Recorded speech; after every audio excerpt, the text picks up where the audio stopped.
నమస్తే, welcome to our channel. నేను సిరి. చంద్రబాబు నాయుడు గారు ఇంకా పవన్ కళ్యాణ్ అయితే ఢిల్లీ వెళ్లారు. మోదీ షాని అయితే కలవడం జరిగింది. అయితే మోదీ కేబినెట్ లో తెలుగుదేశం పార్టీకి సంబంధించిన మంత్రులు ఎవరనేది మాత్రం చర్చనీయాంశం అయింది. దీని మీద బాబు గారు కూడా ఇంకా సైలెంట్ గానే ఉన్నారు. మరి ఈ అంశాన్ని మనకి వివరించడానికి మనతో పాటు ఉన్నారు ప్రముఖ సీనియర్ జర్నలిస్ట్ డివిఎస్ గారు. నమస్కారం సార్. నమస్తే సార్, ఇప్పుడు చూస్తున్నట్టయితే పవన్ కళ్యాణ్ గారు ఇంకా బాబు గారు అయితే ఢిల్లీలో ఉన్నారు. ఇక్కడ ఏంటంటే మోదీ గారి కేబినెట్ లో తెలుగుదేశం పార్టీకి సంబంధించిన మంత్రులు ఎవరు ఉండబోతున్నారు అనేది అయితే మొన్న ఏదైతే రిజల్ట్ వచ్చిందో ఆ రోజు నుంచే ఒక చర్చనీయాంశం అయింది. సో మరి నిజంగానే కొన్ని వార్తలు కూడా వస్తున్నాయి. బాబు గారు ఇంతమందిని డిమాండ్ చేశారు, మోదీ ముందు పెట్టారు, అమిత్ షా ముందు పెట్టారు అని చెప్పేసి కూడా వార్తలు వస్తున్నాయి. మరి అందులో వాస్తవం ఉందంటారా? అసలు ఎవరెవరు ఎన్ని శాఖల మంత్రులు ఉండే అవకాశం ఉంది అక్కడ, ఏంటంటారు? తెలుగుదేశం పార్టీ మద్దతుపైనే కేంద్రంలో నరేంద్ర మోడీ ప్రభుత్వం ఆధారపడిన ప్రస్తుత పరిస్థితుల్లో మళ్ళా ఇంకోసారి ఢిల్లీలో తెలుగుదేశం చంద్రబాబు చక్రం తిప్పుతున్నారు. కరెక్ట్గా 25 ఏళ్ల క్రితం ఏం జరిగిందో అదే ఇప్పుడు రిపీట్ అవుతాం. అప్పట్లో ఉమ్మడి రాష్ట్ర ముఖ్యమంత్రిగా చంద్రబాబు, కేంద్రంలో ప్రధానిగా వాజ్పేయి హయాంలో చంద్రబాబు మంత్రి పదవులను తీసుకోలేదు. మంత్రి పదవుల్ని త్యాగం చేసి ఆయన 5 మంత్రి పదవులు తీసుకోమన్నారు అప్పట్లోనే. కానీ నాకు మంత్రి పదవులు వద్దు, నా రాష్ట్రానికి నిధులు కావాలి, పనులు జరగాలి అని చెప్పి లోక్సభ స్పీకర్ ఒకటే తీసుకున్నారు. అప్పుడే జీవీఎంసీ బాలయోగి లోక్సభ స్పీకర్గా వెంటనే వాజ్పేయి ఓకే అనటము, బాలయోగి స్పీకర్గా ఎన్నిక కావడము, ఒక దళితుడు దేశంలో అత్యున్నత చట్టసభ లోక్సభ స్పీకర్గా కావటము దేశ చరిత్రలో మొదటిసారి. తెలుగుదేశానికి అదొక గొప్ప అచీవ్మెంట్. దళితుల పార్టీగా తెలుగుదేశం దళితుల మద్దతు పొందటానికి అదొక పునాది. ఇక్కడ మనం చూసాం, గతంలో ఆంధ్రప్రదేశ్ ఉమ్మడి రాష్ట్ర ముఖ్యమంత్రిగా ప్రతిభా భారతి స్పీకర్గా ఉండేవాళ్ళు అసెంబ్లీ. అప్పుడు ఒక దళిత మహిళని స్పీకర్ చేశారు. తర్వాత దేశంలోనే బాలయోగిని మరి దళిత న్యాయవాదిని స్పీకర్గా చేశారనే దీంట్లో అప్పుడు మంత్రి పదవులు త్యాగం చేసిన తెలుగుదేశం పార్టీ ఏది అడిగితే అది ఇచ్చారు వాజ్పేయికి చంద్రబాబుకి మధ్య అంత సఖ్యత, అంత సమన్వయం. ఎందుకంటే అప్పుడు వాజ్పేయి ప్రభుత్వం తెలుగుదేశం బలం మీద ఆధారపడి ఉంది. ఇప్పట్లానే అప్పుడు కూడా అప్పుడు నిధుల వర్షం కురిసింది. చంద్రబాబు ఏది అడిగితే అది ఇచ్చాడు వాజ్పేయి. ఇప్పుడు ఇవన్నీ అప్పుడు వచ్చినాయి. హైదరాబాద్ ఈ ఇన్ఫ్రాస్ట్రక్చర్ అంతా కూడా ఏది శంషాబాద్ ఇంటర్నేషనల్ ఎయిర్పోర్ట్ 5,000 ఎకరాల్లో అభివృద్ధి. ఇవాళ మరి ఇంత గొప్ప విమానాశ్రయం మరి హైదరాబాద్లో ఏర్పడిందంటే అది వాజ్పేయి చంద్రబాబు యొక్క అచీవ్మెంట్. ఔటర్ రింగ్ రోడ్ దగ్గర 180 కిలోమీటర్ల స్ట్రెచ్ అన్నమాట. అసలు ఔటర్ రింగ్ రోడ్డు వల్లే హైదరాబాద్ ఇంతగా ఆక్టోపస్ లాగా డెవలప్ అయింది.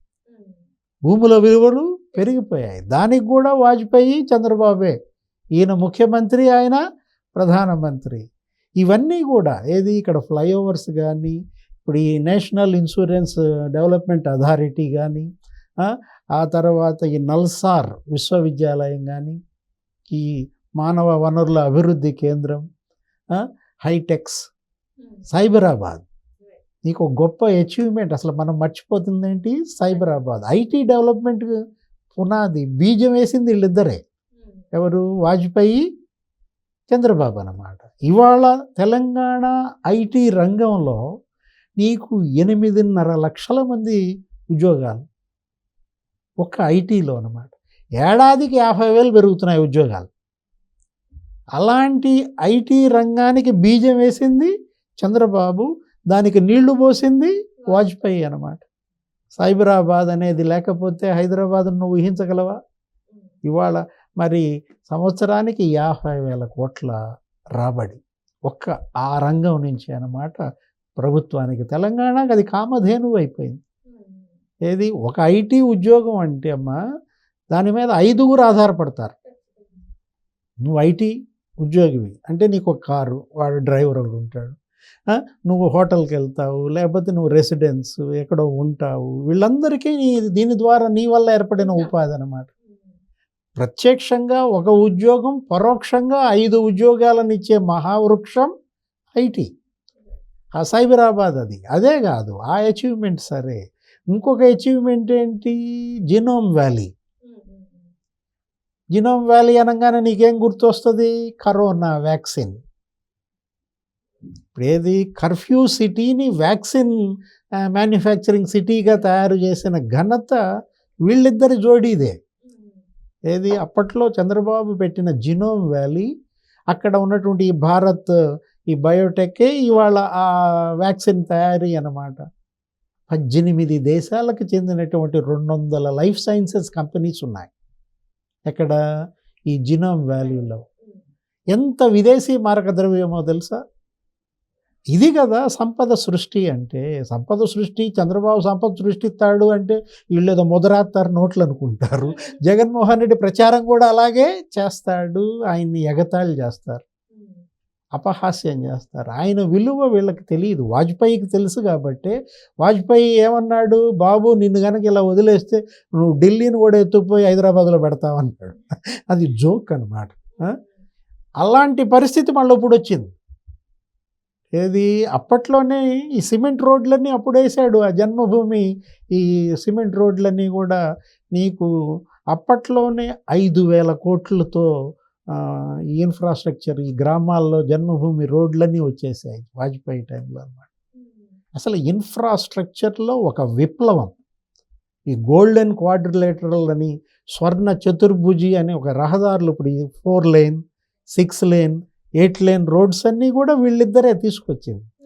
అంటే చంద్రబాబు మలేషియా అటు వెళ్ళి చూసి వచ్చి అక్కడ 6 లేన్ రోడ్స్ ఉన్నాయి సార్ అని వాజ్పేయితో అంటే, మన దగ్గర డబ్బులు ఎక్కడున్నాయి బాబు అంటే, మీ డబ్బులు అవసరం లేదు, అంతా పీపీపీ మోడల్ అని చెప్పాడంట.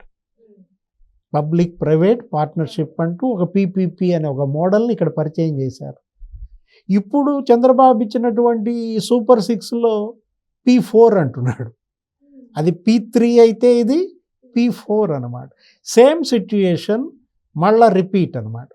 25 ఏళ్ల క్రితం ఆంధ్రప్రదేశ్ అభివృద్ధి మహర్దశ ఎలా పట్టిందో ఉమ్మడి రాష్ట్రానికి, ఇప్పుడు మోడీ చంద్రబాబు పైన ఆధారపడిన దీంట్లో ఆంధ్రప్రదేశ్కి ఇప్పుడు మహర్దశ పట్టింది.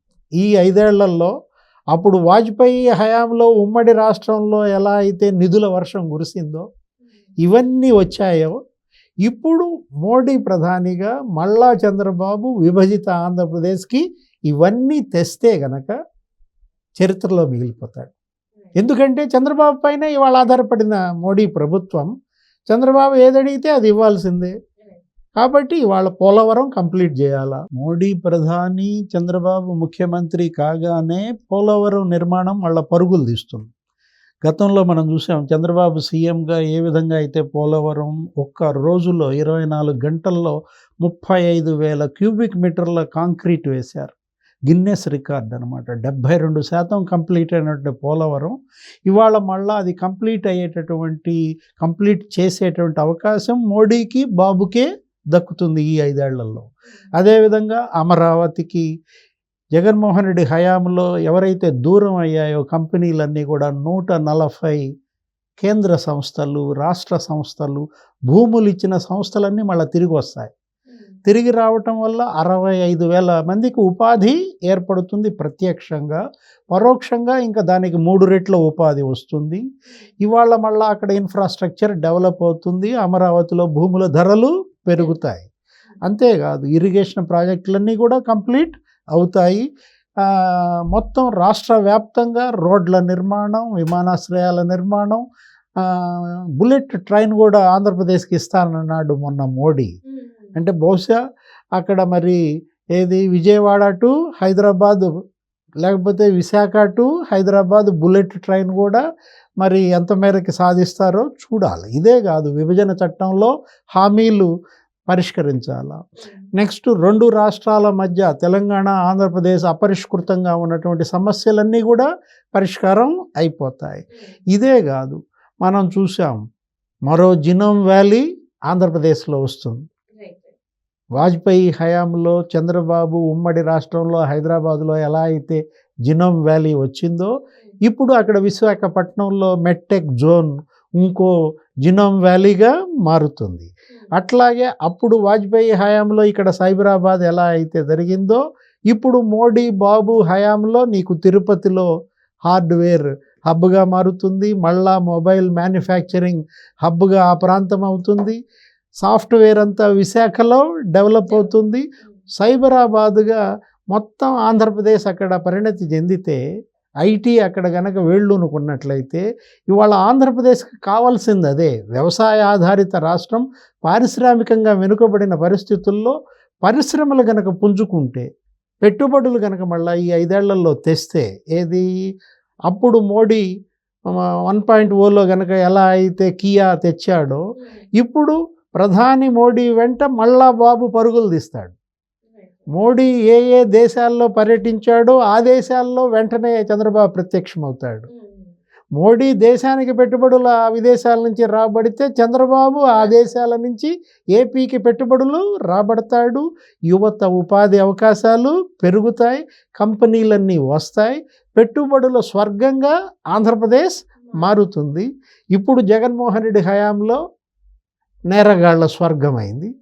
క్రిమినల్స్ హెవెన్ని మళ్ళా ఇన్వెస్ట్మెంట్స్ హెవెన్గా చేసే సత్తా బాబుకి మోడీకి మాత్రమే ఉంది. Right sir, right. Thank you so much sir.